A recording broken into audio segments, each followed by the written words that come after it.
Will we ever escape Playtime Co?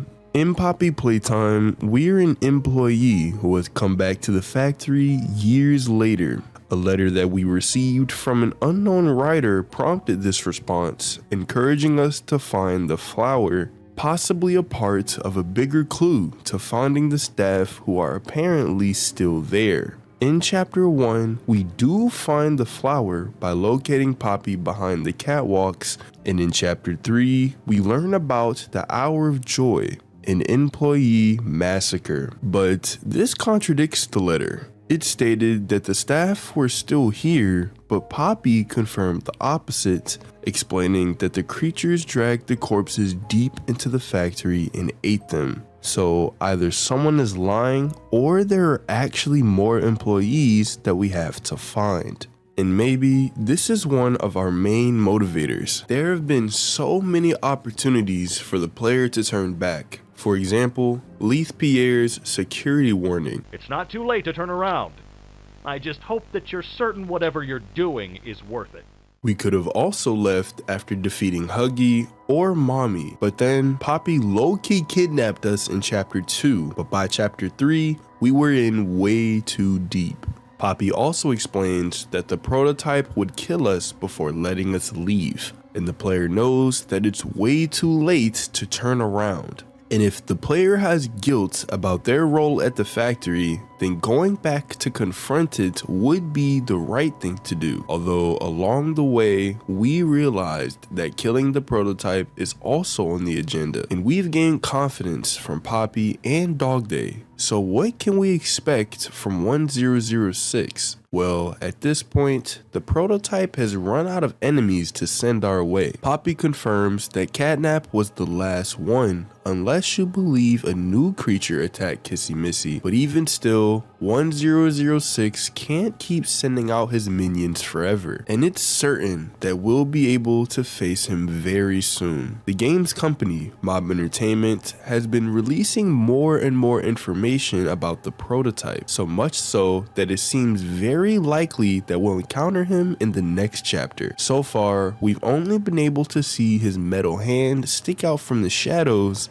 but this is only a small part of him. And with the shrine, we know that it's not an exact one-to-one replica, but rather a symbolic representation of him. Shrines are usually specific locations that are associated with a divinity or god, and by looking at many parts of the shrine, we can get a lot of information about 1006. At the bottom, we see multiple smiling critter plushies. This could represent the ruined critters playing a role in helping the prototype. And the fact that it's a large quantity can signify that they work as a team, which is true, as more likely than not, you'll die in the playhouse when there are too many critters around to keep track of. And of course, all throughout the shrine, you'll see Mommy, Huggy, PJ Pugapillar, Bunzo, and parts of Boxy Boo, along with some more smiling critters. Toys who have devoted themselves to the prototype, whether it be out of necessity to survive or genuine worship. And we can assume these are just toy versions or replicas of the characters that we encounter in the game. With Mommy, for example, we've seen the prototype himself collect her body after she got killed in the grinder, so we can assume that the real Mommy is now part of him. Essentially, the whole shrine symbolizes his behavior of creating something new out of worthlessness. Corpses, no matter big or small, are important for the prototype as they're used in creating a stronger, more powerful body, one that nobody would be able to stand a chance against. And it's important to note that 1006 already has extensive power since he got all of the toys on his side for the Hour of Joy. And they're still following him, so after 10 whole years, imagine how much scarier he is. Another interesting thing about the shrine is its base. The toys are all sitting on top of something, and it looks like a metal structure of some sort. Now, this could just be scraps that Catnap put together to make the sculpture stand tall, but it might mean something else, as this is the only part that isn't another toy, but inherently a part of its structure, maybe even a part of the prototype. Now I know, I just mentioned that the shrine is not an exact model of the real thing, but the metal structure matches up with the metal hands, and this somewhat confirms the fact that Mob will be going in a different direction for the design of their villain. Usually, Poppy Playtime enemies are tall and lanky, with long limbs and solid flexibility. In fact, it's one of the things they do best, and they made the smart decision of continuing that theme throughout all of the chapters. In the genre of gaming, where antagonists are strong and rigid, Mob was still able to create that same feeling of horror, with long, lanky characters.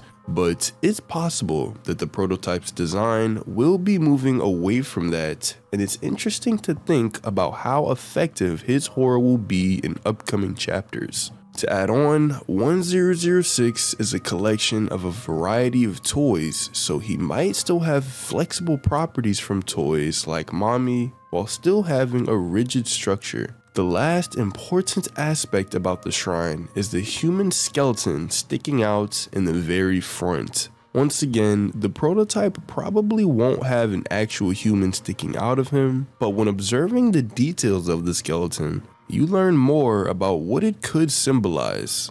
Besides the construction hat, one thing that stands out are its bound wrists, and this could mean a few things. The most obvious one is that it represents the lack of free will that the prototype had while being experimented on. The rope-tied wrists are similar to handcuffs, aligning with the prison that the toys were kept in, the labs. And this person, whoever he was most likely killed and made to be a part of the shrine against his free will. The skeleton could also represent the power that 1006 has not only with the toys, but also with humans. He was extremely intelligent and able to outsmart scientists multiple times, ultimately becoming successful with the Hour of Joy, an event in which all Playtime Co. employees were slaughtered by toys. Except for us, of course. At this point, the prototype has no other enemies to hunt us that we know of, as we got rid of most of them. But even still, how many other toys are on his side? All experiments, except for the prototype, need food to survive, so they feasted on the dead employees, and when they ran out, they began eating each other. But the supply has to be steadily decreasing, and if the prototype would kill his most loyal subjects for spare parts, what army will he be able to retain? Also, it's important to think about the amount of experiments that were created. 1006 was the first successful specimen, and the numbers go up to at least 1322, which was Kevin from the Home Sweet Home VHS tape. That means there were at least 316 bigger bodies created in the span of 4 to 5 years, and it's plausible that not all of these experiments succeeded, but still, the factory should be crawling with bigger bodies. Yet, mostly every location we go to is barren and empty, leading me to believe that they were all killed, eaten, or used as a spare parts for the prototype. But why would he feel the need to do this? Could it be for protection? Well, we don't know for sure the true size of the prototype, but we can guess that he wasn't always as gigantic as we perceive him to be now. This is why he needed every toy on his side for the Hour of Joy. It was a big feat that he couldn't do on his own. But the toys still want freedom 10 years after the event. The lyrics of CG5's song about Chapter 3 of Poppy Playtime confirm this. It's the same cry for help, and it's only a matter of time before they start getting angry at the prototype for trapping them inside the factory even after supposedly gaining their freedom. Perhaps the only reason why 1006 is recreating himself is because he's afraid of being overthrown as the god of the abandoned factory. It's a bit of a stretch, but it's worth thinking about.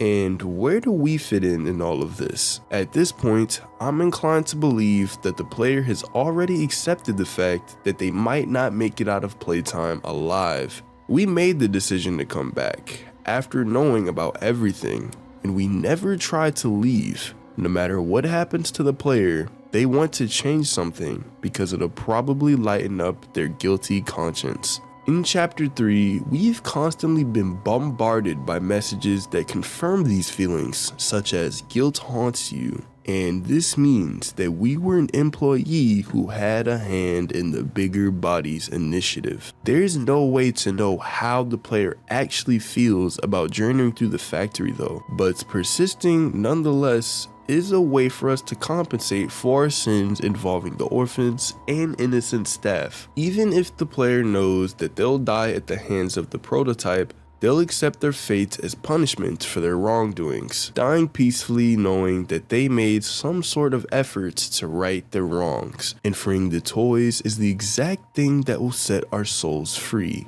Perhaps all the player yearns for is peace. But what do you guys think? Let me know down in the comments. Thanks for watching, subscribe, and click on this video right here.